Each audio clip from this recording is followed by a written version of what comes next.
ನಮಸ್ಕಾರ, welcome back to my channel. ನಾನು ಪೂಜಾ. ಇವತ್ತು ಶುಕ್ರವಾರ ಬೆಳಿಗ್ಗೆಯಿಂದನೇ ವ್ಲಾಗ್ನ ಸ್ಟಾರ್ಟ್ ಮಾಡ್ತಾ ಇದ್ದೀನಿ. ಇವತ್ತು ಶುಕ್ರವಾರ ಆದ್ರೂ ಕೂಡ ಸ್ವಲ್ಪ ಲೇಟಾಗಿ ಎದ್ದಿದ್ದೆ. ಸೊ ಹಾಗಾಗಿ ಪೂಜೆ ಮಾಡ್ಕೊಳ್ಳೋದಕ್ಕೆ ಟೈಮೇ ಆಗಿರಲಿಲ್ಲ. ಇನ್ನು ಪೂಜೆ ಮಾಡ್ಕೊಳ್ತಾ ಇದ್ದರೆ ಬ್ರೇಕ್ಫಾಸ್ಟ್ ಮಾಡೋದು ಲೇಟ್ ಆಗಿಬಿಡುತ್ತೆ ಅಂತ ಅಂದ್ಕೊಂಡು ಫಸ್ಟು ತಿಂಡಿ ಮಾಡಿಟ್ಬಿಡೋಣ, ಅದಾದ ನಂತರ ನೆಮ್ಮದಿಯಾಗಿ ಪೂಜೆ ಮಾಡೋಣ ಅಂತ ಅಂದ್ಕೊಂಡು ತಿಂಡಿಗೆ ಪ್ರಿಪೇರ್ ಮಾಡ್ಕೋತಾ ಇದ್ದೀನಿ. ಇವತ್ತು ತಿಂಡಿ ಮತ್ತು ಲಂಚ್ಗೆ 2 ಟೈಮ್ಗೂ ಆಗೋ ಥರನೇ ಬಿಸಿಬೇಳೆಬಾತ್ ಮಾಡ್ತಾಯಿದ್ದೀನಿ. ಯೂಶ್ವಲ್ ಆಗಿ ರೈಸ್ ಐಟಮ್ ಏನಾದರೂ ಮಾಡಿದಾಗ ಅಥವಾ 1 ಪಾಟ್ ರೆಸಿಪಿ ಏನಾದರೂ ಮಾಡಿದಾಗ 2 ಟೈಮ್ಗೂ ಆಗೋ ಥರನೇ ಮಾಡ್ಕೊಂಡ್ಬಿಡ್ತೀನಿ. ಸೊ ಆವಾಗ 1 ಟೈಮ್ ಕೆಲಸ ತಪ್ಪುತ್ತೆ ಅಂತ. ಸೊ ಹಾಗಾಗಿ ಇವತ್ತು ಬಿಸಿಬೇಳೆಬಾತ್. ಯೂಶ್ವಲ್ ಆಗಿ ನಮ್ಮ ಮನೆಯಲ್ಲಿ ಬಿಸಿಬೇಳೆಬಾತ್ ಅಂದರೆ ಎಲ್ಲರಿಗೂ ಇಷ್ಟ. ಸೊ ಹಾಗಾಗಿ ಲಂಚ್ಗೂ ಕೂಡ ಆಗುತ್ತೆ, ಹಾಗೆ ಬ್ರೇಕ್ಫಾಸ್ಟ್ಗೂ ಕೂಡ ಆಗುತ್ತೆ ಅಂತ ಅಂದ್ಕೊಂಡು ಇವಾಗ ರೆಡಿ ಮಾಡ್ಕೊಳ್ತಾ ಇರೋದು. ನಾನಿಲ್ಲಿ ಈಕ್ವಲ್ ಪ್ರಮಾಣದಲ್ಲಿ ಬೇಳೆ ಮತ್ತು ಅಕ್ಕಿನ ತೊಗೊಂಡಿದ್ದೀನಿ. ಅಕ್ಕಿಗಿಂತ ಸ್ವಲ್ಪ ಬೇಳೆ ಕಡಿಮೆ ಇತ್ತು, ತೊಂದರೆ ಇಲ್ಲ, ಅಷ್ಟೇ ಹಾಕಿ ಮಾಡ್ಕೋತಾ ಇದ್ದೀನಿ. ಹಾಗೆ ಅದನ್ನು ಫಸ್ಟು ಬೇಯೋದಕ್ಕೆ ಇಟ್ಕೊಂಡ್ಬಿಟ್ಟಿದ್ದೀನಿ. 1-2-3 ಸತಿ ವಾಶ್ ಮಾಡಿಕೊಂಡು ಅದನ್ನು ಬೇಯೋದಕ್ಕೆ ಇಟ್ಕೊಂಡ್ಬಿಡ್ತು ಅಂತಂದರೆ ಅದು ಕುದಿಯೋ ಅಷ್ಟರಲ್ಲಿ ತರಕಾರಿನೆಲ್ಲ ಕಟ್ ಮಾಡ್ಕೊಂಡು ಹಾಕ್ಕೊಂಡ್ಬಿಡ್ಬೋದು. ಇಲ್ಲಾಂದರೆ ತರಕಾರಿನೆಲ್ಲ ಕಟ್ ಮಾಡಿ ಎಲ್ಲನೂ ಒಟ್ಟಿಗೆ ಹಾಕಿ ಒಂದೇ ಸಾರಿ ಒಲೆ ಹಚ್ಕೋತೀನಿ ಅಂತಂದರೆ ತುಂಬ ಟೈಮ್ ತೊಗೊಳುತ್ತೆ. ಎದ್ದಿದ್ದು ಬೇರೆ ಲೇಟ್ ಆಗಿತ್ತಲ್ವ, ಅದಕ್ಕೋಸ್ಕರ ಈ ಥರ ಮಾಡ್ಕೊಳ್ಳೋದು. ಕೆಲವೊಂದು ಸಾರಿ ಜಾಸ್ತಿ ಟೈಮ್ ಇತ್ತು ಅಂದಾಗ ಪ್ರತಿಯೊಂದನ್ನು ಪ್ರಿಪೇರ್ ಮಾಡಿಕೊಂಡು ಅಡುಗೆ ಮಾಡ್ಕೊಳ್ಳೋದಕ್ಕೆ ಸ್ಟಾರ್ಟ್ ಮಾಡಿಕೊಂಡ್ರೆ, ಟೈಮ್ ಇಲ್ಲ ಅಂದಾಗ ಈ ಥರ ಒಲೆ ಮೇಲೆ ಏನಾದ್ರೂ ಇಟ್ಟು ಅದು ಬೇಯೋದಕ್ಕೋ ಕುದಿಲಿಕ್ಕೋ ಸ್ಟಾರ್ಟ್ ಆಗೋ ಅಷ್ಟರಲ್ಲಿ ಮಿಕ್ಕೊಂಡಿರೋವಂಥ ಕೆಲಸ ಎಲ್ಲ ಮಾಡ್ಕೊಳ್ಳೋದು. ಇವತ್ತು ವೆರಿ ಸಿಂಪಲ್ ಬಿಸಿಬೇಳೆಬಾತ್ ಮಾಡ್ತಾ ಇದ್ದೀನಿ. ತರಕಾರಿನೂ ಕೂಡ ಜಾಸ್ತಿ ಹಾಕ್ಕೊಳ್ತಾ ಇಲ್ಲ, ವೆರಿ ಬೇಸಿಕ್ ತರಕಾರಿ ಇದು. ಅಂದರೆ ಬಿಸಿಬೇಳೆಬಾತ್ಗೆ ಹಾಕಲೇಬೇಕಾದಂಥ ತರಕಾರಿ ಕ್ಯಾರೆಟ್ ಮತ್ತು ಬೀನ್ಸ್. ಇನ್ನೆಲ್ಲ ಏನೇ ಹಾಕ್ಕೊಂಡ್ರು ಅದು ಎಕ್ಸ್ಟ್ರಾ ತರಕಾರಿಗಳು. ಇನ್ನು ನವಿಲುಕೋಸು ಆಗಿರ್ಬೋದು, ಕೆಲವೊಬ್ಬರು ಆಲೂಗಡ್ಡೆ ಸಹ ಹಾಕ್ಕೋತಾರೆ, ಅದನ್ನೆಲ್ಲ ನಾವು ಎಕ್ಸ್ಟ್ರಾ ಹಾಕ್ಕೋಬೋದು. ಬಟ್ ಇವೆರಡಂತೂ ಬಿಸಿಬೇಳೆಬಾತ್ಗೆ ಮ್ಯಾಂಡೇಟರಿ ಇರಲೇಬೇಕು ಅನ್ನೋ ಥರ. ಇದನ್ನೆಲ್ಲ ಕಟ್ ಮಾಡ್ಕೊಳ್ಳೋ ಅಷ್ಟರಲ್ಲಿ ಅಕ್ಕಿ, ಬೇಳೆ, ನೀರು ಮತ್ತು ಕುದಿಲಿಕ್ಕೆ ಸ್ಟಾರ್ಟ್ ಆಗ್ತಾ ಇತ್ತು. ಈ ತರಕಾರಿನೆಲ್ಲ ಸೇರಿಸ್ಕೊಂಡು ಕುಕ್ಕರ್ ಲಿಡ್ನ ಕ್ಲೋಸ್ ಮಾಡಿ 1-3 ವಿಷಲಷ್ಟು ಕೂಗಿಸ್ಕೊಳ್ತೀನಿ. ನೀರು ನಾರ್ಮಲ್ ಆಗಿ ನಾವು ರೈಸ್ ಮಾಡ್ಕೊಳ್ಳೋದಕ್ಕೆ ಎಷ್ಟು ಹಾಕ್ಕೋತೀನಲ್ವ ಅಷ್ಟೇ ಹಾಕ್ಕೋತೀನಿ, ಆದರೆ ಸ್ವಲ್ಪ ಜಾಸ್ತಿ ವಿಷಲ್ ಕೂಗಿಸ್ಕೋತೀನಿ, ಆವಾಗ ಸಾಫ್ಟಾಗಿ ಬೆಂದಿರುತ್ತೆ. ಯೂಶಲ್ ಆಗಿ ಬಿಸಿಬೇಳೆಬಾತ್ ಮಾಡಿದಾಗ ಸ್ವಲ್ಪ ಮ್ಯಾಶ್ ಆಗೋ ಥರನೇ ಇರಬೇಕು. ಅಗ್ಗಗಳಾಗಿದ್ದರೆ ಅಷ್ಟೊಂದು ಚೆನ್ನಾಗಿರೋದಿಲ್ಲ, ಅಂದರೆ ಉದ್ರುದ್ರಾಗಿದ್ದರೆ ಚೆನ್ನಾಗಿರೋದಿಲ್ಲ. ಅದಕ್ಕೋಸ್ಕರ ಒಂದು ಸೈಡು ಅಕ್ಕಿ ಮತ್ತು ಬೇಳೆ ತರಕಾರಿನೆಲ್ಲ ಬೇಯೋದಕ್ಕೆ ಇಟ್ಕೊಂಡಿದ್ದೀನಿ. ಹಾಗೆ ಇನ್ನೊಂದು ಸೈಡಲ್ಲಿ ಬಿಸಿಬೇಳೆಬಾತ್ ಪೌಡರ್ನ ಮಾಡಿಕೊಂಡು ರೆಡಿ ಮಾಡ್ಕೋತಾ ಇದ್ದೀನಿ. ಒಂದು ಪ್ಯಾನ್ಗೆ ಸ್ವಲ್ಪ ಎಣ್ಣೆನ ಹಾಕಿ ಅದು ಕಾದಾದ ನಂತರ ಮೆಂತ್ಯನ ಹಾಕ್ಕೊಂಡಿದ್ದೀನಿ. ಹಾಗೆ 2 ಸ್ಪೂನಷ್ಟು ಕಡಲೆಬೇಳೆನ ಹಾಕ್ಕೊಂಡಿದ್ದೀನಿ. ನಾನು ಸ್ವಲ್ಪ ಬೇಳೆ ಕಡಿಮೆ ಹಾಕ್ಕೊಂಡಿದ್ದೆ ಅಂತ ಹೇಳಿದೆ ಅಲ್ವಾ. ಸೊ ಹಾಗಾಗಿ ಇಲ್ಲಿ ನಾವು ಕಡಲೆಬೇಳೆನ ಜಾಸ್ತಿ ಬಳಸ್ಕೊಳ್ಳೋದ್ರಿಂದ ಸ್ವಲ್ಪ ತಿಕ್ನೆಸ್ ಬರುತ್ತೆ ನೋಡಿ. ಬಿಸಿಬೇಳೆಬಾತ್ ಸ್ವಲ್ಪ ಗಟ್ಟಿ ಆಗೋದಕ್ಕೆ ಹೆಲ್ಪ್ ಮಾಡುತ್ತೆ ಇದು. ಆ ಬೇಳೆ ಕಡಿಮೆ ಆಯಿತು ಅಂದರೆ ಇಲ್ಲಿ ಕಡಲೆಬೇಳೆನ ಜಾಸ್ತಿ ಹಾಕ್ಕೋಬೋದು. ಇನ್ನು ನಾರ್ಮಲ್ ಆಗಿ ಸ್ಪೈಸಸ್ ಹಾಕ್ಕೋಬೇಕು, ಚಕ್ಕೆ, ಲವಂಗ, ಏಲಕ್ಕಿ, ಅದನ್ನು ಸೇರಿಸ್ಕೊಂಡು ಇದನ್ನು ಘಮ ಬರೋ ತನಕ ಲೋ ಫ್ಲೇಮ್ ಟು ಮೀಡಿಯಂ ಫ್ಲೇಮ್ನಲ್ಲಿ ಇಟ್ಕೊಂಡು ಹುರ್ಕೋತಾ ಇದ್ದೀನಿ. ಸ್ವಲ್ಪ ಎಣ್ಣೆ ಹಾಕ್ಕೊಂಡಿರೋದ್ರಿಂದ ಫ್ರೈ ಮಾಡ್ಕೋತಾ ಇದ್ದೀನಿ ಅಂತ ಕೂಡ ಹೇಳ್ಬೋದು. ತುಂಬ ಚೆನ್ನಾಗಿರುತ್ತೆ. ಯೂಶಲ್ ಆಗಿ ನಾನು ಪ್ರತಿ ಸಾರಿ ಮಾಡಿದಾಗ್ಲೂ ಇನ್ಸ್ಟೆಂಟ್ ಆಗೇ ಪೌಡರ್ನ ಮಾಡ್ಕೋತೀನಿ. ಅಂದರೆ ಅವಾಗಲೇ ಪೌಡರ್ನ ಮಾಡಿಕೊಂಡು ಬಿಸಿಬೇಳೆಬಾತ್ ಆಗಿರ್ಬೋದು, ಪುಳಿಯೋಗರೆ ಆಗಿರ್ಬೋದು, ಹಾಗೆ ವಾಂಗಿಬಾತ್ ಆಗಿರ್ಬೋದು, ಆ ಥರನೇ ಮಾಡ್ಕೊಳ್ಳೋದು. ಆವಾಗ ತುಂಬ ಫ್ರೆಶ್ ಆಗಿರುತ್ತೆ, ಟೇಸ್ಟ್ ಮಾತ್ರ ಸಕ್ಕತ್ತಾಗಿರುತ್ತೆ. ಅದಕ್ಕೋಸ್ಕರ ಇನ್ನು 2 ಸ್ಪೂನಷ್ಟು ಕಡಲೆಬೇಳೆ ತೊಗೊಂಡಿದ್ದೆ ಅಲ್ವಾ, ಅದಕ್ಕೆ 4 ಸ್ಪೂನಷ್ಟು ಧನಿಯಾನ ಹಾಕಿ ಅದನ್ನು ಕೂಡ ಘಮ ಬರೋ ತನಕ ಹುರಿಬೇಕು. ಅದಾದ ನಂತರ ಬ್ಯಾಡಗಿ ಮೆಣಸಿನ್ಕಾಯಿ, ಗುಂಟೂರು ಮೆಣಸಿನ್ಕಾಯಿ, ಸ್ವಲ್ಪ ಕರಿಬೇವಿನ ಸೊಪ್ಪು, ಹಾಗೆ ಒಣಕೊಬ್ಬರಿ ಇಷ್ಟನ್ನು ಹಾಕಿ ಫ್ರೈ ಮಾಡ್ಕೋಬೇಕು.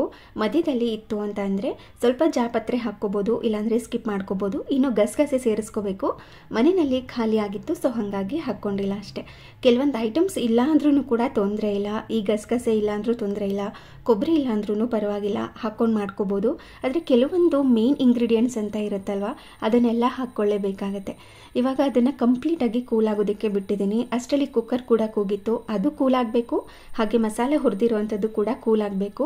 ಅಷ್ಟರಲ್ಲಿ ಒಗ್ಗರಣೆಗೆ ಏನೇನು ಬೇಕಲ್ವ ಅದನ್ನೆಲ್ಲ ಕಟ್ ಮಾಡಿಕೊಂಡು ರೆಡಿ ಮಾಡ್ಕೋತೀನಿ. ನೋಡೋರಿಗೆ ಅನಿಸ್ಬೋದು ಅಥವಾ ಫಸ್ಟ್ ಟೈಮ್ ಮಾಡೋರ್ಗೂ ಕೂಡ ಅನಿಸ್ಬೋದು, ಇವಾಗಲೇ ಮಸಾಲೆ ಎಲ್ಲ ಹುರಿದು ಪೌಡರ್ ಮಾಡಿಕೊಂಡು, ಅಂದರೆ ಬೆಳಿಗ್ಗೆನೇ ಹುರಿದು ಪೌಡರ್ ಮಾಡಿಕೊಂಡು ಬಿಸಿಬೇಳೆಬಾತ್ ಮಾಡ್ಕೊಳ್ಳೋ ಅಷ್ಟರಲ್ಲಿ ತುಂಬ ಲೇಟ್ ಆಗಿಬಿಡುತ್ತೆ ಅಂತ. ಅದು ಯಾವುದೇ ಮಸಾಲೆ ಆಗಿರ್ಬೋದು ಲೇಟ್ ಆಗುತ್ತೆ ಅಂತ ಅನಿಸುತ್ತೆ. ಆದರೆ ಒಂದು ಸಾರಿ 2-3 ಸಾರಿ ಟ್ರೈ ಮಾಡಿ ನೀವು ಇದೇ ಥರ ಮಾಡೋದಕ್ಕೇ ಸ್ಟಾರ್ಟ್ ಮಾಡ್ಕೋತೀರಾ. ಏಕೆಂದರೆ ಅಷ್ಟು ರುಚಿ ಇರುತ್ತೆ, ಬೇಗ ಕೂಡ ಆಗುತ್ತೆ, ಜಾಸ್ತಿ ಟೈಮ್ ಏನು ತೊಗೊಳ್ಳೋದೇ ಇಲ್ಲ. ಸ್ಟಾರ್ಟಿಂಗ್ ಸ್ವಲ್ಪ ದಿನ ಅನಿಸ್ಬೋದು ತುಂಬ ಕಷ್ಟ ಆಗ್ತಾ ಇದೆ ಅಂತ, ಆದರೆ ಕುಕ್ಕರ್ ಎಲ್ಲ ಕೂಗಿ ಕೂಲಾಗೋ ಅಷ್ಟರಲ್ಲಿ ಮಸಾಲೆನೇ ರೆಡಿ ಆಗಿಬಿಡುತ್ತೆ. ಅಂದರೆ ಇನ್ಸ್ಟೆಂಟ್ ಬಿಸಿಬೇಳೆಬಾತ್ ಪೌಡರ್ ರೆಡಿ ಆಗಿ ಹೋಗ್ಬಿಡುತ್ತೆ. ಸೊ ಅದಕ್ಕೋಸ್ಕರ ಈ ಥರನೇ ಮಾಡ್ಕೊಳ್ಳೋದು. ಅಂದರೆ ಏನೋ ಒಂಥರ ಅದು ಫ್ರೇಗ್ರೆನ್ಸ್ ಫ್ಲೇವರ್ ಎಲ್ಲ ಒಂಥರ ಎನ್ಹಾನ್ಸ್ ಮಾಡುತ್ತೆ ಫ್ರೆಶ್ ಆಗಿ ಮಾಡ್ಕೊಂಡ್ರೆ. ಹಾಗೇ ಇದನ್ನು ಪೌಡರ್ ಮಾಡ್ಕೊಳ್ಳೋವಾಗ ಸ್ವಲ್ಪ ಅರಿಶಿನ ಪುಡಿ, ಸ್ವಲ್ಪ ಹಿಂಗನ್ನು ಹಾಕಿ ಪೌಡರ್ ಮಾಡ್ಕೋತೀನಿ. ಇನ್ನು ಒಗ್ಗರಣೆಗೆ ಎಕ್ಸ್ಟ್ರಾ ಹಿಂಗನ್ನೇನು ಹಾಕ್ಕೊಳ್ಳೋದಕ್ಕೆ ಹೋಗೋದಿಲ್ಲ. ನೋಡಿ ಪೌಡರ್ ಎಷ್ಟು ಪರ್ಫೆಕ್ಟಾಗಿ ರೆಡಿಯಾಗಿದೆ ಅಂತ. ಅಂದರೆ ಕಂಪ್ಲೀಟಾಗಿ ಕೂಲಾದ ನಂತರ ಪೌಡರ್ ಮಾಡ್ಕೊಂಡ್ರೆ ಈ ಥರ ಬರೋದು. ಇಲ್ಲ ಅಂತಂದರೆ ಈ ಜಾರ್ಗೆಲ್ಲ ತಳಭಾಗದಲ್ಲಿ ಕಚ್ಕೊಂಡಿರುತ್ತೆ, ಒಂಥರ ಮುದ್ದೆ ಮುದ್ದೆ ಥರ ಆಗಿರುತ್ತೆ. ಆ ಥರ ಎಲ್ಲ ಆಗಬಾರ್ದು ಅಂದರೆ ಕಂಪ್ಲೀಟಾಗಿ ಕೂಲಾಗಿರಬೇಕು. ಇನ್ನು ಒಗ್ಗರಣೆಗೂ ಕೂಡ ರೆಡಿ ಮಾಡ್ಕೊಂಡಿದ್ದಾಯಿತು. ಕುಕ್ಕರ್ ಕೂಡ ಕೂಗಿ ಕೂಲಾಗಿತ್ತು. ಅದನ್ನೊಂದು ದೊಡ್ಡ ಪಾತ್ರೆಗೆ ಹಾಕಿ ಅದಕ್ಕೆ ಸ್ವಲ್ಪ ನೀರನ್ನು ಹಾಕಿ ಮತ್ತೆ ಮಿಕ್ಸ್ ಮಾಡಿ ಕುದಿಲಿಕ್ಕೆ ಬಿಟ್ಟಿದ್ದೀನಿ. ಹಾಗೆ ಹುಣಸೆ ಹಣ್ಣನ್ನು ಕೂಡ ನೆನೆ ಹಾಕ್ಕೊಂಡಿದ್ದೆ ಅಲ್ವಾ, ಅದಕ್ಕೆ ಈ ಬಿಸಿಬೇಳೆಬಾತ್ ಪೌಡರ್ನ ಹಾಕಿ 1 ಗಂಟೆ ಇಲ್ದಂಗೆ ಮಿಕ್ಸ್ ಮಾಡ್ಕೋತೀನಿ. ಸ್ಟಾರ್ಟಿಂಗ್ ಹೆಂಗೆ ಮಾಡ್ತಿದ್ದೆ ಅಂದರೆ ಡೈರೆಕ್ಟಾಗಿ ಪಾತ್ರೆಗೇ ಬಿಸಿಬೇಳೆಬಾತ್ ಪೌಡರ್ನ ಹಾಕ್ತಿದ್ದೆ. ಸ್ವಲ್ಪ ಗಂಟಾಗೋದು, ಒಂದು 10 ನಿಮಿಷ ಗಂಟು ಹೊಡೆಯೋದಕ್ಕೆ ಟೈಮ್ ಆಗ್ತಾಯಿತ್ತು. ಅದಕ್ಕೋಸ್ಕರ ಈ ಹುಣಸೆ ಹಣ್ಣಿನ ರಸ ಏನು ಕಲಸಿ ಇಟ್ಕೊಂಡಿರ್ತೀನಲ್ವಾ, ಅದಕ್ಕೇ ಬಿಸಿಬೇಳೆಬಾತ್ ಪೌಡರ್ನ ಹಾಕಿ ಮಿಕ್ಸ್ ಮಾಡಿ ಇದ್ರೊಳಗಡೆ ಸೇರಿಸ್ಕೊಂಡ್ಬಿಡ್ತೀನಿ. ಅವಾಗ ಗಂಟು ಕೂಡ ಆಗೋದಿಲ್ಲ, ಚೆನ್ನಾಗಿ ಕೂಡ ಹೊಂದ್ಕೊಳ್ಳುತ್ತೆ. ನಂತರ ರುಚಿಗೆ ತಕ್ಕಷ್ಟು ಉಪ್ಪನ್ನ ಸೇರಿಸಿ ಇನ್ನು ಬೆಲ್ಲನ ಹಾಕ್ಕೋತಾ ಇದ್ದೀನಿ. ಬಿಸಿಬೇಳೆಬಾತ್ಗೆ ಬೆಲ್ಲ ಹಾಕ್ಕೊಳ್ಳೇಬೇಕು. ನಮಗೆ ಸ್ವಲ್ಪ ಸ್ವೀಟ್ ಆಗಿ ಇರಬೇಕು ಬಿಸಿಬೇಳೆಬಾತ್, ಅಂದರೆ ಉಪ್ಪು ಹುಳಿ ಖಾರ ಎಲ್ಲ ಸಮ ಪ್ರಮಾಣದಲ್ಲಿ ಇರಬೇಕು. ಸ್ವಲ್ಪ ಸ್ವೀಟಿಶ್ ಆಗಿದ್ದರೆ ನಮಗೆ ಜಾಸ್ತಿ ಇಷ್ಟ ಆಗುತ್ತೆ. ಸೊ ಹಾಗಾಗಿ ಜಾಸ್ತಿ ಬೆಲ್ಲನ ಹಾಕ್ಕೊಂಡಿದ್ದೀನಿ. ಇನ್ನು ಚೆನ್ನಾಗಿ ಮಿಕ್ಸ್ ಮಾಡಿ ಅದನ್ನು ಕುದಿಲಿಕ್ಕೆ ಬಿಟ್ಕೊಳ್ಳೋದು. ಇನ್ನೊಂದು ಸೈಡಲ್ಲಿ ಅದು ಕುದಿಯೋ ಅಷ್ಟರಲ್ಲಿ ಒಗ್ಗರಣೆನ ರೆಡಿ ಮಾಡ್ಕೋತಾ ಇದ್ದೀನಿ. ಇವಾಗ ನಾನು ಏನು ಮಸಾಲೆ ಹುರಿದಿಟ್ಕೊಂಡಿದ್ದೆ ಅಲ್ವಾ, ಅದೇ ಪಾತ್ರೆಗೆ ಸ್ವಲ್ಪ ಎಣ್ಣೆನ ಹಾಕಿದ್ದು ಕಾದಾದ ನಂತರ ಸಾಸಿವೆ ಕಡಲೆ ಬೀಜನ ಹಾಕಿ ಸ್ವಲ್ಪ ಹೊತ್ತು ಫ್ರೈ ಮಾಡ್ಕೊಳ್ತಾ ಇದ್ದೀನಿ. ಕಡಲೆ ಬೀಜ ಇಷ್ಟ ಇದ್ದರೆ ಕಡಲೆ ಬೀಜ ಹಾಕ್ಕೋಬೋದು, ಇಲ್ಲಾಂದರೆ ಕಡಲೆ ಬೀಜನ ಬೇಯೋದಕ್ಕೂ ಕೂಡ ಹಾಕ್ಕೋಬೋದು, ಇಲ್ಲಾಂದರೆ ಗೋಡಂಬಿನ ಹಾಕ್ಕೋಬೋದು. ನಂತರ ಅದಕ್ಕೆ ಒಣಗಿರುವಂಥ ಮೆಣಸಿನಕಾಯಿ, ಈರುಳ್ಳಿ, ಕರಿಬೇವಿನ ಸೊಪ್ಪನ್ನು ಹಾಕಿ ಮಧ್ಯದಲ್ಲಿ ಸ್ವಲ್ಪ ಉಪ್ಪನ್ನ ಸೇರಿಸ್ಕೊಂಡು ಫ್ರೈ ಮಾಡ್ಕೋತೀನಿ. ಏಕೆಂದರೆ ಬಿಸಿಬೇಳೆಬಾತ್ಗೆ ಆಗೋಷ್ಟು ಮಾತ್ರ ಉಪ್ಪನ್ನ ಹಾಕ್ಕೊಂಡಿರ್ತೀನಿ. ಪಾತ್ರೆಯಲ್ಲಿ ಕುದಿಯೋವಾಗ ಒಗ್ಗರಣೆಗೆ ಸ್ವಲ್ಪ ಉಪ್ಪನ್ನ ಹಾಕ್ಕೊಳ್ಳೋದ್ರಿಂದ ಈರುಳ್ಳಿಗೆಲ್ಲ ಉಪ್ಪು ಚೆನ್ನಾಗಿ ಹಿಡ್ದಿರುತ್ತೆ. ಆವಾಗ ಟೇಸ್ಟ್ ಕೂಡ ತುಂಬ ಚೆನ್ನಾಗಿ ಬರುತ್ತೆ. ಹಾಗೆ ಟೊಮ್ಯಾಟೊನು ಕೂಡ ಹಾಕಿ ಚೆನ್ನಾಗಿ ಇದನ್ನು ಮಿಕ್ಸ್ ಮಾಡಿಕೊಂಡು ಸಾಫ್ಟ್ ಆಗೋ ತನಕ ಅದನ್ನು ಫ್ರೈ ಮಾಡ್ಕೋತಾ ಇರಬೇಕು. ಹಾಗೆ ಇನ್ನೊಂದು ಸೈಡಲ್ಲಿ ಏನು ಬಿಸಿಬೇಳೆಬಾತ್ ಪೌಡರ್ ಮಾಡಿದೆ ಅದು ಮಿಕ್ಕೊಂಡಿತ್ತು, ಅದನ್ನು ಒಂದು ಬಾಕ್ಸ್ನಲ್ಲಿ ಹಾಕಿ ಎತ್ತಿಟ್ಕೋತಾ ಇದ್ದೀನಿ. ಇದು ನೆಕ್ಸ್ಟ್ ಟೈಮ್ ಬಿಸಿಬೇಳೆಬಾತ್ ಮಾಡಿದಾಗ ಯೂಸ್ ಮಾಡ್ಕೊಳ್ಳೋದಿಲ್ಲ. ಏನಾದ್ರೂ ಪಲ್ಯ ಇಲ್ಲಾಂದ್ರೆ ಏನಾದರೂ ಗೊಜ್ಜು ಮಾಡ್ಕೊಂಡಿರ್ತೀನಲ್ವ, ಸೊ ಸಾಂಬಾರು ಪುಡಿ ಹಾಕೋ ಬದಲಾಗಿ ಈ ಥರ ಪೌಡರ್ನ ಹಾಕ್ಕೊಂಡ್ಬಿಡ್ತೀನಿ. ಆವಾಗ ಟೇಸ್ಟ್ ಕೂಡ ತುಂಬ ಚೆನ್ನಾಗಿರುತ್ತೆ. ನಾರ್ಮಲಾಗಿ ಒಂದೇ ಥರ ಸಾಂಬಾರು ಮಾಡ್ತಿರ್ತೀವಿ, ಒಂದೇ ಥರ ಪಲ್ಯ, ಒಂದೇ ಥರ ಗೊಜ್ಜು ಮಾಡ್ತಾ ಇರ್ತೀವಿ. ಸ್ವಲ್ಪ ಟೇಸ್ಟ್ ಡಿಫ್ರೆಂಟ್ ಇರಲಿ ಅನ್ನೋ ಕಾರಣಕ್ಕೋಸ್ಕರ ಈ ಥರ ಎಕ್ಸ್ಟ್ರಾ ಮಸಾಲ ಪುಡಿಗಳೇನಾದರೂ ಮಿಕ್ಕೊಂಡಿತ್ತು ಅಂದರೆ ಅದನ್ನು ಬಳಸ್ಕೊಳ್ಳೋದು. ಸ್ಪೆಷಲಿ ಪಲ್ಯಗಳು ಮಾಡಿದಾಗ ಹಾಕ್ಕೊಂಡು ನೋಡಿ, ತುಂಬ ರುಚಿಯಾಗಿ ಬರುತ್ತೆ. ಇನ್ನು ಸಿಂಪಲಾಗಿ ಏನಾದ್ರೂ ರೈಸ್ ಐಟಮ್ ಮಾಡ್ಕೊತಿದ್ದೀರಾ, ತರಕಾರಿನೆಲ್ಲ ಹಾಕಿ ಯಾವುದೇ ಥರ ಮಸಾಲ ಪುಡಿನ ಹಾಕ್ತೇನೆ, ಇದೊಂದು ಬಿಸಿಬೇಳೆಬಾತ್ ಪೌಡರ್, ವಾಂಗಿಬಾತ್ ಪೌಡರ್ನ ಹಾಕಿ ಮಾಡ್ಕೊಂಡ್ಬಿಡ್ಬೋದು. ಅದು ಕೂಡ ತುಂಬ ರುಚಿಯಾಗಿ ಬರುತ್ತೆ. ಇವಾಗ ಕುದೀತಾ ಇರುವಂಥದ್ದಕ್ಕೆ ಏನು ಒಗ್ಗರಣೆ ರೆಡಿ ಮಾಡ್ಕೊಂಡಿದೆ ಅದನ್ನು ಹಾಕಿ ಸ್ವಲ್ಪ ಕೊತ್ತಂಬರಿ ಸೊಪ್ಪು, ಸ್ವಲ್ಪ ಕೊಬ್ಬರಿ ತುರಿನ ಹಾಕಿ ಮಿಕ್ಸ್ ಮಾಡಿಕೊಂಡು ಇನ್ನೊಂದು ಸ್ವಲ್ಪ ಬಿಸಿ ಮಾಡ್ಕೋತೀನಿ. ಆವಾಗ ಪರ್ಫೆಕ್ಟಾಗಿ ಬಿಸಿಬೇಳೆಬಾತ್ ರೆಡಿ ಆಗಿರುತ್ತೆ. ಕನ್ಸಿಸ್ಟೆನ್ಸಿ ಒಬ್ಬೊಬ್ಬರಿಗೆ ಒಂದೊಂದು ಥರ ಇಷ್ಟ. ಕೆಲವ್ರಿಗೆ ತೀರಾ ತೆಳುವಾಗಿದ್ದರೆ ಇಷ್ಟ ಆಗುತ್ತೆ, ಪಾಯಸ ಥರ ಇರಬೇಕು ಆ ಥರ, ಅಂದರೆ ಈ ನೀರು ಉಪ್ಪಿಟ್ಟು ಮಾಡ್ತಾರಲ್ವ ಆ ಥರ. ಕೆಲವ್ರಿಗೆ ಮೀಡಿಯಮ್ ಆಗಿರಬೇಕು, ಕೆಲವ್ರಿಗೆ ಗಟ್ಟಿಯಾಗಿರಬೇಕು. ನಿಮಗೆ ಹೆಂಗೆ ಬೇಕೋ ಆ ಥರ ನೀವು ನೀರನ್ನು ಹಾಕಿ ಕನ್ಸಿಸ್ಟೆನ್ಸಿನ ಅಡ್ಜಸ್ಟ್ ಮಾಡ್ಕೋಬೋದು. ಹಾಗೆ ಏನು ಪಾತ್ರೆಗಳಿತ್ತು ಅದನ್ನೆಲ್ಲ ತೊಳಿಲಿಕ್ಕೆ ಇಟ್ಕೊಂಡ್ಬಿಟ್ಟಿದ್ದೀನಿ. ಹಾಗೆಯೇ ಇಲ್ಲಿ ಒಗ್ಗರಣೆ ಎಲ್ಲ ಹಾಕಿದಾಗ ಸಿಡ್ದಿರುತ್ತೆ ಅಲ್ವಾ, ಅವಾಗಲೇ ಒರೆಸ್ಕೊಂಡ್ಬಿಡ್ತು ಅಂತಂದರೆ ಧೂಳು ಕೂಡ ಇರೋದಿಲ್ಲ. ಹಾಗೆಯೇ ಏನು ಈ ಜಿಡ್ಡೆಲ್ಲ ಆರಿರುತ್ತಲ್ವ ಅದು ಕೂಡ ಇರೋದಿಲ್ಲ. ತುಂಬ ಚೆನ್ನಾಗಿ ಹೋಗ್ಬಿಡುತ್ತೆ. ಅಡುಗೆ ಮನೆ ಕೂಡ ತುಂಬ ನೀಟಾಗಿರುತ್ತೆ. ಅದಕ್ಕೋಸ್ಕರ ಈ ಥರ ಕ್ಲೀನ್ ಮಾಡ್ಕೋತಾ ಇದ್ದೀನಿ. ಅಡುಗೆ ಮನೆ ತುಂಬ ನೀಟಾಗಿತ್ತು ಅಂತಂದರೆ ಹೆಣ್ಮಕ್ಳಿಗೆ ಮನಸ್ಸು ಕೂಡ ಚೆನ್ನಾಗಿರುತ್ತೆ. ಹಾಗೆ ಪಾತ್ರೆ ಎಲ್ಲ ತೊಳೆದಿದ್ದಾದಮೇಲೆ ಇವಾಗ ರಂಗೋಲಿ ಹಾಕ್ತಾಯಿದ್ದೀನಿ. ನಾನು ಹೇಳಿದೆ ಅಲ್ವಾ ಮೊದಲೇ ಎದ್ದಿದ್ದು ಲೇಟ್ ಆಗಿತ್ತು ಅಂತ, ಸೊ ಹಾಗಾಗಿ ಇವಾಗ ರಂಗೋಲಿ ಹಾಕಿ ಅದಾದ ನಂತರ ಪೂಜೆನೂ ಸಹ ಮುಗಿಸ್ಕೋತೀನಿ.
ಮುಗಿಸ್ಕೊಂಡು ತಿಂಡಿ ಸಹ ಮುಗಿಸ್ಕೊಂಡೆ. ಆಲ್ಮೋಸ್ಟ್ ಎಲ್ಲ ಕೆಲಸ ಮುಗಿಯೋ ಅಷ್ಟರಲ್ಲಿ 9:30 10 o'clock ಅಷ್ಟು ಆಗಿತ್ತು. ಹಾಗೆ ಸ್ವಲ್ಪ ಕಿಚನ್ನ ರೀಸೆಟ್ ಮಾಡ್ಕೊಂಡಿದ್ದೀನಿ. ನೀವು ನೋಡಿರ್ಬೋದು ಒಂದು ಸ್ವಲ್ಪ ಚೇಂಜಸ್ ಮಾಡ್ಕೊಂಡಿದ್ದೀನಿ ಅಷ್ಟೇ. ಸೊ ಅದಕ್ಕೋಸ್ಕರ ಅಂತ ಒಂದು ಡ್ರಾಯರ್ನ ತರಿಸ್ಕೊಂಡಿದ್ದೆ ಫ್ಲಿಪ್ಕಾರ್ಟಿಂದ. ಕ್ವಾಲಿಟಿ ಮಾತ್ರ ತುಂಬ ಚೆನ್ನಾಗಿತ್ತು, ವರ್ತ್ ಅಂತ ಅನಿಸ್ತು ನನಗೆ. ಈ ತೊಗೊಳ್ಳೋವಾಗ ಸ್ವಲ್ಪ ಜಾಗ ಇದೆಯಾ ಇಟ್ಕೊಳ್ಳೋದಕ್ಕೆ, ಇಲ್ಲಾಂದರೆ ವರ್ತ್ ಅನಿಸುತ್ತಾ, ಈ ವುಡ್ಡಂದೇ ತೊಗೊಂಬಿಡ್ಲಾ ಇಲ್ಲಾಂದರೆ ಈ ಥರ ಪ್ಲಾಸ್ಟಿಕ್ದೇ ತೊಗೊಳ್ಳಾ, ಏನೇನೋ ಕನ್ಫ್ಯೂಷನಲ್ಲಿ ತರಿಸಿದ್ದು. ದುಡ್ಡಿನ ವಿಚಾರಕ್ಕೆ ಅಂತ ಅಲ್ಲ, ತೊಗೊಳ್ತಾ ಚೆನ್ನಾಗಿರೋದೇ ತೊಗೊಂಡ್ಬಿಡೋಣ ಅಂತ ಅನಿಸೋದು. ಈ ವುಡ್ಡಂದೆಲ್ಲ ತೊಗೊಂಡು ಅಂತಂದರೆ ಅದನ್ನೆಲ್ಲ ಫಿಕ್ಸ್ ಮಾಡಬೇಕು. ನಮ್ಮದು ಸ್ವಲ್ಪ ಚಿಕ್ಕ ಅಡುಗೆ ಮನೆ ಆಗಿರೋದ್ರಿಂದ ಏನಾದ್ರೂ ದೊಡ್ಡ ಐಟಮ್ ತೊಗೊಂಡ್ರೆ ಇಟ್ಕೊಳ್ಳೋದಕ್ಕೆ ಆಗೋದಿಲ್ಲ. ಈ ವುಡ್ಡಂದು ವಾರ್ಡ್ರೋಬ್ ಥರ ಬರುತ್ತಲ್ವ, ಆ ಥರದ್ದು ತೊಗೊಳ್ಳೋಣ ವಿಂಡೋ ಇರೋದು ಅಂತ ಅಂದ್ಕೊಂಡಿದ್ದೆ. ಬಟ್ ಜಾಗ ಸಾಲಲ್ಲ ಅನ್ನೋ ಕಾರಣಕ್ಕೋಸ್ಕರ ಇದೊಂದು ಪ್ಲಾಸ್ಟಿಕ್ದು ಡ್ರಾಯರ್ನ ತರಿಸ್ಕೊಂಡಿದ್ದೀನಿ. ಇನ್ನೊಂದು ಪಾತ್ರೆ ಎಲ್ಲ ಇಟ್ಕೊಳ್ಳೋದಕ್ಕೂ ಕೂಡ ಅದೇ ಥರ ತರಿಸ್ಕೊಬೇಕು ಅಂತಿದ್ದು. ತುಂಬ ಯೋಚನೆ ಮಾಡಿ ಒಂದು ಕಬ್ಬಿಣದ್ದು ಮತ್ತು ವುಡ್ಡನ್ನು ತರಿಸ್ಕೊಂಡಿದ್ದೀನಿ. ಈ ಡೋರ್ ಎಲ್ಲ ತೆಗಿಯೋ ಥರ ಇತ್ತು ಅಂತಂದರೆ ಡೆಫಿನೆಟ್ಲಿ ಜಾಗ ಸಾಲಲ್ಲ. ಸೊ ಅದಕ್ಕೋಸ್ಕರ ಆ ಥರ ರ್ಯಾಕ್ ತರಿಸ್ಕೊಂಡಿದ್ದೆ. ಇನ್ನು ಇದು ಸ್ವಲ್ಪ ಡ್ರಾಯರ್ ಥರ ಇದೆ, ಸ್ವಲ್ಪ ಜಾಗ ಸಾಲುತ್ತೆ, ಅಂದರೆ ಕಾಂಪ್ಯಾಕ್ಟಾಗಿ ಕೂಡ ಇದೆ, ಜಾಸ್ತಿ ಐಟಮ್ಸ್ಗಳು ಕೂಡ ಹಿಡಿಯುತ್ತೆ ಅಂತ ಇದೊಂದು ತರಿಸ್ಕೊಂಡಿದ್ದೀನಿ. ಸೆಟ್ ಆಫ್ 6 ಬರುತ್ತೆ, ಅಂದರೆ 6 ಡ್ರಾಯರ್ಸ್ ಬರುತ್ತೆ. ಹಾಗೆ ಒಳ್ಳೆ ಕ್ವಾಲಿಟಿ ಅಂತ ಅನ್ಬೋದು, ಅಂದರೆ ಕಾಸಿಗೆ ತಕ್ಕಂತೆ ಕಜ್ಜಾಯ ಅಂತ ಹೇಳ್ತಾರಲ್ವ, ಆ ಥರ ಕೊಟ್ಟಿರೋವಂಥ ಪ್ರೈಸ್ಗೆ ಬೆಸ್ಟ್ ಅಂತ ಅನಿಸ್ತು ನನಗೆ. ಲಾಸ್ಟ್ ಟೈಮ್ ಒಂದು ತರಿಸಿದ್ದೆ ಮಲ್ಟಿ ಕಲರ್ದು, ಅಷ್ಟೊಂದು ಕ್ವಾಲಿಟಿ ಚೆನ್ನಾಗಿರಲಿಲ್ಲ, ಅದನ್ನು ಹಾಗೆಯೇ ರಿಟರ್ನ್ ಮಾಡಿಬಿಟ್ಟಿದ್ದೆ. ಪ್ಲಾಸ್ಟಿಕ್ ಕ್ವಾಲಿಟಿ ಕೂಡ ಚೆನ್ನಾಗಿರಲಿಲ್ಲ, ಏನೋ ಒಂಥರ ಸ್ವಲ್ಪ ತೆಳು ಅಂತ ಅನಿಸ್ತಿತ್ತು, ಬಿದ್ದರೆ ಹೊಡೆದೋಗ್ಬಿಡುತ್ತೆ ಅಂತ ಅನಿಸೋದು. ಸೊ ಹಾಗಾಗಿ ಅದನ್ನು ರಿಟರ್ನ್ ಮಾಡಿ ಇನ್ನೊಂದು ತರಿಸಿದ್ದೆ, ಅದೇ ಇದು. ತುಂಬ ಇಷ್ಟ ಆಯಿತು ನನಗೆ. ಯಾರಿಗಾದ್ರೂ ಆರ್ಗನೈಸ್ ಮಾಡ್ಕೊಬೇಕು, ಕೆಲವೊಂದು ಗ್ರಾಸರೀಸ್ ಎಲ್ಲ ಇರುತ್ತೆ ಎಕ್ಸ್ಟ್ರಾ, ಅದನ್ನೊಂದು ಬಾಕ್ಸ್ಗೆ ಹಾಕಿ ಇಟ್ಟಿರ್ತೀವಿ, ಅದು ಕೂಡ ಇನ್ನೂ ಎಕ್ಸ್ಟ್ರಾ ಮಿಕ್ಕೊಂಡಿತ್ತು ಅಂತಂದರೆ ಅದನ್ನೆಲ್ಲ ಈ ಥರ ಡ್ರಾಯರ್ಸಲ್ಲಿ ಹಾಕಿ ಇಟ್ಕೋಬೋದು. ಅಂದರೆ ಸ್ವಲ್ಪ ಮೆಸ್ಸಿ ಅಂತ ಅನಿಸೋದೆಲ್ಲ ಇದರೊಳಗಡೆ ಹಾಕ್ಕೋಬೋದು, ಅಂದರೆ ಕಾಣಿಸೋದು ಇಲ್ಲ, ಚೆನ್ನಾಗಿ ಆರ್ಗನೈಸ್ ಮಾಡ್ಕೋಬೋದು ಅನ್ನೋ ಕಾರಣಕ್ಕೋಸ್ಕರ ನಾನು ಇದನ್ನು ಮೇಯ್ನಾಗಿ ತರಿಸ್ಕೊಂಡಿದ್ದು.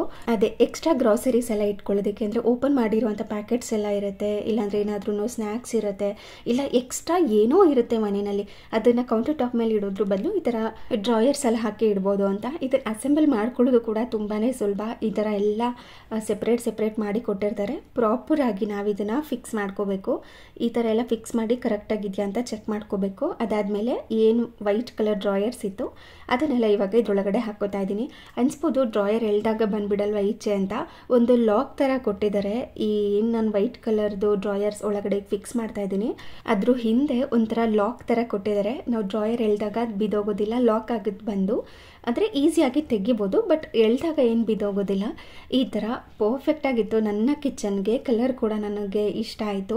ಮಲ್ಟಿ ಕಲರ್ಗಿಂತ ಇದು ಬೆಸ್ಟ್ ಅಂತ ಅನಿಸ್ತು ನನಗೆ. ಸ್ವಲ್ಪ ಡೀಸೆಂಟಾಗಿ ಕಾಣಿಸುತ್ತೆ, ಅಂದರೆ ಮುಖಕ್ಕೆ ಹೊಡೆದಂಗಿರೋದಿಲ್ಲ. ಮಲ್ಟಿ ಕಲರ್ ಆದರೆ ಸ್ವಲ್ಪ ಜಾಸ್ತಿ ಮುಖಕ್ಕೆ ಹೊಡೆದಂಗಿರುತ್ತೆ ಅಂತ ಈ ರ್ಯಾಕ್ನ ತರಿಸ್ಕೊಂಡಿದ್ದೀನಿ, ಈ ಡ್ರಾಯರ್ನ ತರಿಸ್ಕೊಂಡಿದ್ದೀನಿ. ಇದನ್ನು ಅಡುಗೆ ಮನೆಗೆ ಇಟ್ಟಾಗ ಯಾವ ಥರ ಕಾಣಿಸುತ್ತೆ ಅಂತ ತೋರಿಸ್ತೀನಿ. ನಾನು ಮೊದಲೇ ಹೇಳಿದಾಗೆ ಸ್ವಲ್ಪ ಗ್ರಾಸರೀಸ್ ಎಲ್ಲ ಇಟ್ಕೊಂಡಿದ್ದೀನಿ. ಹಾಗೆ ಅದ್ರ ಜೊತೆ ಸ್ವಲ್ಪ ಗ್ಲಾಸ್ ಐಟಮ್ಸ್ಗಳು ನಾನು ಅಡುಗೆ ಮನೆಯಲ್ಲಿ ಮೂಲೆಯಲ್ಲಿ ಇಟ್ಟಿದ್ದೆ ನೋಡಿ, ಅದನ್ನು ತೆಗೆದು ಇದರೊಳಗಡೆ ಇಟ್ಕೊಂಡಿದ್ದೀನಿ. ಹಾಗೆ ಬಹಳಷ್ಟು ಜನ ಈ ರ್ಯಾಕ್ ಬಗ್ಗೆ ಕೇಳ್ತಾ ಇದ್ರಿ, ನನ್ನ ಇನ್ಸ್ಟಾಗ್ರಾಮಲ್ಲಾಗಿರ್ಬೋದು ಮತ್ತು ಶಾರ್ಟ್ಸಲ್ಲಾಗಿರ್ಬೋದು. ಈ ರ್ಯಾಕ್ನ ನಾನು ಫ್ಲಿಪ್ಕಾರ್ಟಿಂದನೇ ತರಿಸ್ಕೊಂಡಿದ್ದು. ಸೆಟ್ ಆಫ್ 2 ಬರುತ್ತೆ. ನಾನು ತೊಗೊಂಡಾಗ 200 ಸಮಥಿಂಗ್ ಇತ್ತು ಒಂದಕ್ಕೆ, ಇವಾಗ ಎರಡೂ ಸೇರಿಸಿ 500 ಇದೆ. ಬಟ್ ಬೆಸ್ಟ್ ಅಂತ ಅನಿಸ್ತು, ಏಕೆಂದರೆ ಗ್ರಾಸರೀಸ್ ಎಲ್ಲ ಈ ಥರ ಆರ್ಗನೈಸ್ ಮಾಡ್ಕೊಳ್ಳೋದಕ್ಕೆ, ಮತ್ತು ಕೌಂಟರ್ ಟಾಪ್ ಮೇಲೆ ಏನಾದ್ರೂ ಇಟ್ಕೊಳ್ಳೋದಕ್ಕೆ, ಉಪ್ಪಿನ ಜಾಡಿ ಆಗಿರ್ಬೋದು, ಅದನ್ನೆಲ್ಲ ಇಟ್ಕೊಳ್ಳೋದಕ್ಕೆ ಸೂಟ್ ಆಗುತ್ತೆ ಅಂತ ಒಂದು 3-4 ಥರ ಆರ್ಗನೈಸ್ ಮಾಡಿ ತೋರಿಸ್ತಾ ಇದ್ದೀನಿ. ತುಂಬ ಇಷ್ಟ ಆಯಿತು ನನಗೆ. ಇದರಲ್ಲಿ 3 ರ್ಯಾಕ್ಸ್ ಇರೋದು ಸಿಗುತ್ತೆ, ಅಂದರೆ 3 ಸ್ಟೆಪ್ಸ್ ಇರೋದು ಸಿಗುತ್ತೆ, ಸಿಂಗಲ್ ಇರೋದು ಕೂಡ ಸಿಗುತ್ತೆ. ಯೂಶಲ್ ಆಗಿ ಉಪ್ಪಿನ ಜಾಡಿನ ಕೌಂಟರ್ ಟಾಪ್ ಮೇಲೆ ಇಟ್ಟಾಗ ಅದ್ರ ಕೆಳಗಡೆ ಏನಾದ್ರೂ ಮಣೆನೋ ಇಲ್ಲ ಬಟ್ಟೆನೋ ಇಡಬೇಕಾಗತ್ತೆ. ಸೊ ಅದ್ರ ಬದಲು ಈ ಥರ ಇಟ್ಕೊಂಡ್ರೆ ಎಲ್ಲ ಒಂದೇ ಕಡೆ ಇರುತ್ತೆ. ಕ್ಲೀನ್ ಮಾಡ್ಕೊಳ್ಳೋವಾಗ ಒಂದು ಸೈಡ್ ಹಿಂಗೆ ಎಳೆದು ಕ್ಲೀನ್ ಮಾಡಿಕೊಂಡು ಅಲ್ಲೇ ಪ್ಲೇಸ್ ಮಾಡ್ಕೋಬೋದು ಅಂತ. ಸ್ವಲ್ಪ ಕಿಚನ್ ರೀಸೆಟ್ ಮಾಡಿದ್ದೀನಿ ಅಂತ ಹೇಳಿದೆ ಅಲ್ವಾ, ಅದೇನೇ ಇದು. ಸ್ವಲ್ಪ ಕೌಂಟರ್ ಟಾಪ್ ಇವಾಗ ಕಡಿಮೆ ಅಂತ ಅನಿಸ್ತಿದೆ, ಜಾಸ್ತಿ ಮೆಸ್ಸಿ ಅಂತ ಅನಿಸ್ತಿಲ್ಲ. ಹಾಗೆಯೇ ಈ ಡ್ರಾಯರ್ದು ಮತ್ತು ವುಡನ್ ರ್ಯಾಕ್ದು ಎರಡರದ್ದು ಲಿಂಕ್ನ ಡಿಸ್ಕ್ರಿಪ್ಷನ್ ಬಾಕ್ಸ್ನಲ್ಲಿ ಕೊಟ್ಟಿರ್ತೀನಿ, ಚೆಕ್ ಮಾಡ್ಕೊಳ್ಳಿ. ಹಾಗೆ ಇದಾಗಿತ್ತು ಇವತ್ತಿನ ವಿಡಿಯೋ.